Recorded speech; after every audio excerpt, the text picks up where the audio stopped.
Welcome back. Vice President J.D. Vance says he has full confidence in Defense Secretary Pete Hegseth, despite the new reporting that he shared attack details in a second Signal group chat that included family members. Speaking to reporters during his trip to India, Vance seemed to echo Hegseth's line of defense. It's one of the most bizarre things about the Hegseth nomination.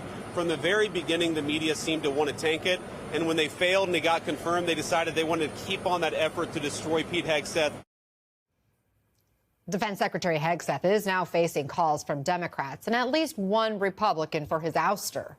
Joining us now is NBC News senior correspondent covering national security and the military, Courtney Kube. So, Courtney, the White House stands with Pete Hegseth. What's the Pentagon saying today? Yeah, I mean, we're still hearing the same talking points that we heard about the first Signal chat, and that is not acknowledging what's actually in the chat, but instead going after the media. And in the case of the second Signal chat, the one where we now know Secretary Hegseth created it himself and added his friends, his buddies, and members of his family, his wife, his brother, and his personal attorney, and then shared information about imminent strikes. Well, now he's also blaming these on leakers. The reality here, Anna, what is very clear is the media, yes, we are doing the reporting on these stories, but the Signal chat and the information that was put in it was done by the Secretary of Defense. No matter what the Vice President and the Secretary want to say about it, they were the ones who the Secretary was the one who put that information in. And what we have learned is, in fact, the information came directly, in some cases, word for word, from the commanding general of U.S. Central Command. That's General Kurilla, Eric Kurilla. He's the one who has operational control over the entire Middle East, to include Yemen. So, of course, he was directly involved and has been directly involved in the military operations against the Houthis. I will say I've spent some time. I've covered General Kurilla for several years now. He is very particular about operational security, in particular when you're talking about an operation like these strikes against the Houthis. Now, keep in mind, the Houthis maintain operational control of the airspace over Yemen. What that means is, even as recently as the last 48 hours, they've been able to take out U.S. drones, MQ-9s, at the cost of $30 million a drone. The fact that they're able to take out U.S. aircraft means that it is a dangerous space for U.S. military to fly. The strikes on March 15 included manned aircraft. That is why General Kurilla would send that information over a classified system, Anna.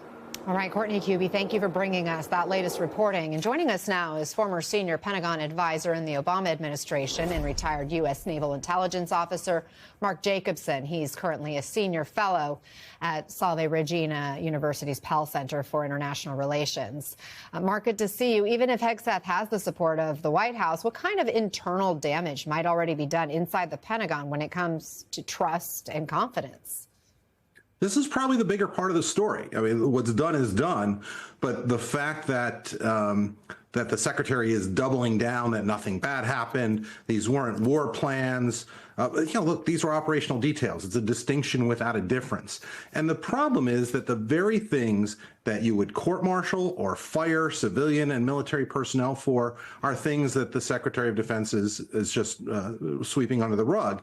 Now, there is an IG investigation, of course, but I think even just the basic details and the reaction to them have destroyed trust with the warfighters that the Secretary claims to be so in support of. And I think it's going to make it much more difficult in a time of real crisis for people to trust the judgment of the Secretary, particularly those serving in uniform.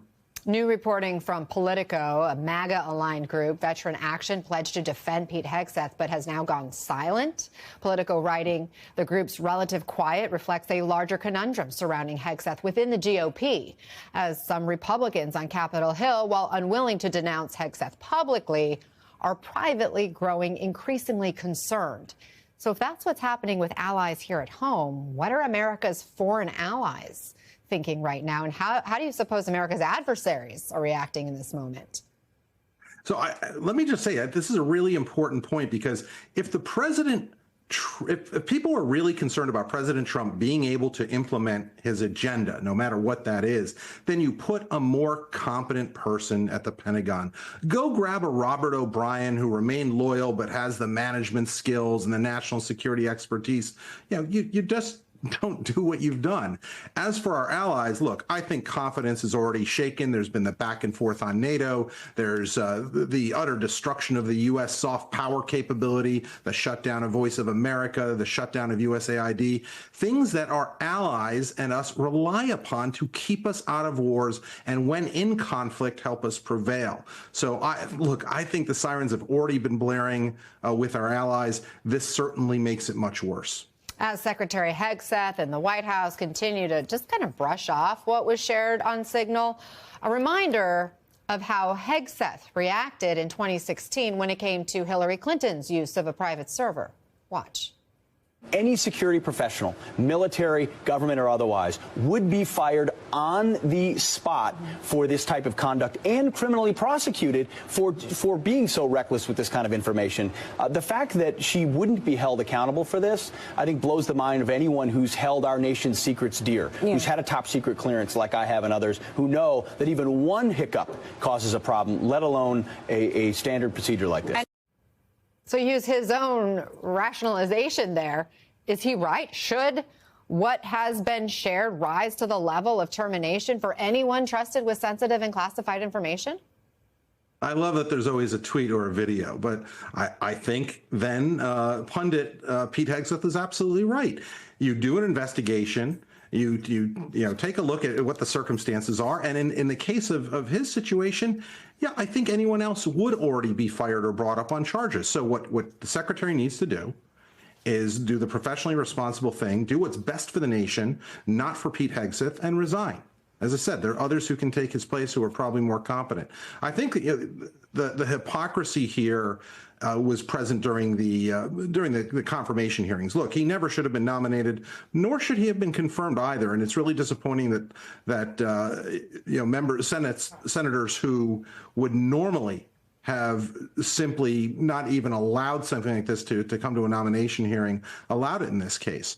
There's just no judgment here. And I say this as someone who had to deal with classified information having to do with human intelligence sources, where if I let that information get into the wrong hands, a source could die. And that's exactly what happened here. Operational information that in the hands of the enemy could have put, or probably would have put, our pilots at risk, given what we're seeing over the Middle East these days. So I just don't understand why he hasn't already done the right thing, demonstrated some character, and submitted his resignation. Mark Jacobson, thank you so much. He hasn't even admitted making a mistake at this point. So we'll see where it goes from here. Appreciate your time. Thanks.